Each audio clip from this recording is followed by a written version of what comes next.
what is one thing that you would love people to think about, like doing like tomorrow even? Like if you're an artist and you have something you want to share with the world, can you give like what a one thing they could start with? You've given so many great tips and insights, but I don't know if there's one. I like to try and give people like a tidbit of like tomorrow morning when they wake up, what could they, even if it's a change of perspective or something they could do.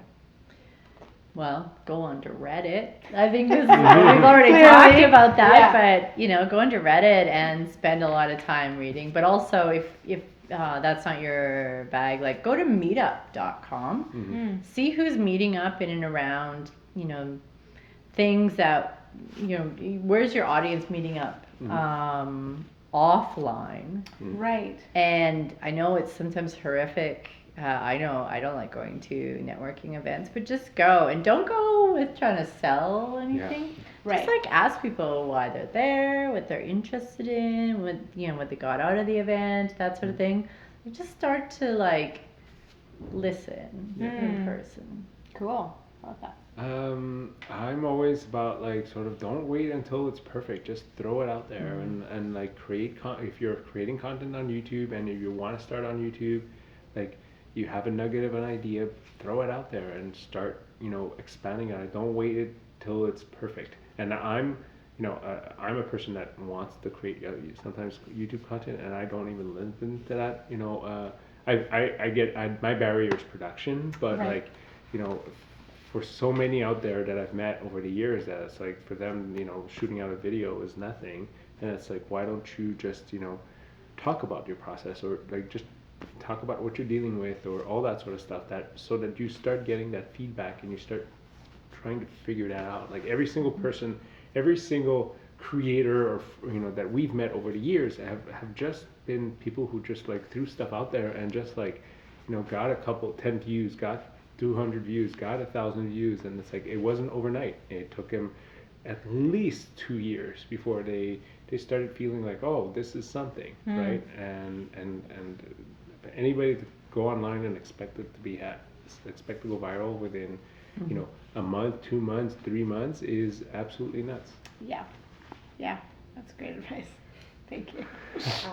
I would say, depending on what you're trying to sell, to go on Google search, put in the first couple words of whatever the thing is that you're trying to sell, and just see what shows up as some of the other related topics, or look on the bottom to related searches and see if there's maybe keywords out there that you can just be creating a page for. And because if you do have a painting that is purple, red, and green, let's say, maybe that could be what people are looking for. Maybe there's a certain motif that people are looking for. So just try to find those really specific things that would describe a product that you sell, and find what's working. If a good tool that I use that's free is Keywords Everywhere, and it's a Chrome plugin that just adds volume to every keyword you look up, so you can always see what the most popular things are. I like to just keep that there, so if I'm searching for something, I can look, and sometimes I find really cool opportunities for new pages there. But yeah, it's just seeing what other people search for. Cool. Yeah, and I guess guess that in Amazon and Etsy also. Right, and I guess if any of that sounded foreign to you, then having somebody to work on your website who understands how to do that is also great. Because I know websites and artists are also a thing, right? But learning how to do that, to create those pages, is a really valuable skill. And if that isn't in your wheelhouse, that is a good place to maybe get somebody to do that. I got a little extra on that. Yes. Is stop living on these platforms. Stop Right. building your audiences only on these platforms. Don't build your castle on Facebook Island. Right? Yes, they've done a good job of enticing us with free reach, but that gets removed very quickly. Yeah. I just reading an article today how they're saying since May, Instagram has eliminated so much of the reach, so it's really hard to grow on Instagram the way it used to, right? But the thing is, what's more valuable? It's people coming to your website. It's people coming to your getting your email or giving them them giving you their email, right? And yes, the numbers won't be big, but those are the real people that actually want to hear from you, That's right? right, yeah. And they're searching for you, Yeah, so exactly. get in front of them. Yeah. not on Instagram, with your website, with that page Yeah. that has the stuff that they're looking for. Yep. Yeah. And Yeah. put your Always have an owned platform Yeah. because these platforms will shift under you and totally mess up your business if if that's all you're doing. Yeah.